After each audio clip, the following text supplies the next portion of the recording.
Birria taco ay isang Mexican dish nagmula pa sa Jalisco, Mexico. Traditionally, gawa sa slow-cooked goat meat na may marinated mixture of chilies and spices at tinatawag na adobo. And nope, hindi Filipino adobo na gawa sa toyo at suka ang tinutukoy ko rito ha. Mexican adobo to na gawa naman sa thick na sauce na gawa sa dried chilies and spices. Sineserve ang taco birria na may kasamang sausawan at tinatawag na consomme. And boom! Meron ka ng birria taco.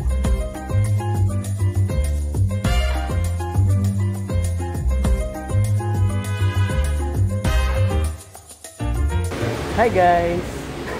Ito, testing na natin itong birria taco. Oh, yun. Itong birria taco nila guys. Tsura naman, hindi naman siya parang oily kahit nilagyan siya ng oil kanina. Ito sa video, dry siya yung dito. Dry, try na natin ito. First bite.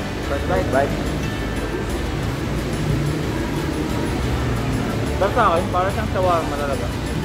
Since yung price niya is 119, buy one take one. So alam niyo yung beef na mga nasa mga shawarma na hindi siya yung ginril talaga na may hindi ganun yung texture niya, and more like para siyang giniling na beef. Yun, so we're gonna try it dito sa sauce na to. Hindi namin sure kung ganito yung tamang pagkain nito So dito sa sauce, ano siya, malabno siya ganyan. Hindi siya yung parang gravy na steaky na sauce. And yun, try pa rin natin dito. Mas lumabas yung lasa. Oh, perfect combination talaga. Sarap ng sauce nila. Okay. Na plain siya pero ngayon mas sumarap siya pagka sa ng sauce.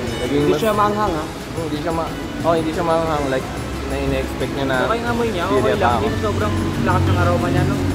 Itong birria taco na to, hindi naman siya yung the best na birria taco. Pero for its price, masasabi mong sulit lang talaga siya.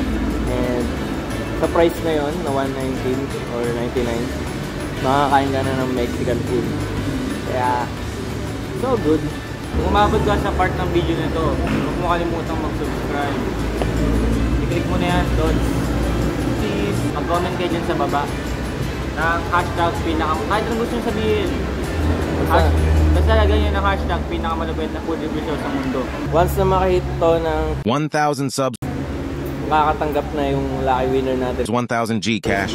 Okay? Marami pa kaming prizes sa mga susunod pa ng mga panahon, lalo na pag umabot kami ng 1,000 subscribers. Kaya abangan nyo lang. Subscribe kayo tsaka mag-comment kayo lagi. Yan So yun guys, sama tayo sa episode na to. Dito kayo sa Subscribe to pinaka-lupit na food review show. Thank you.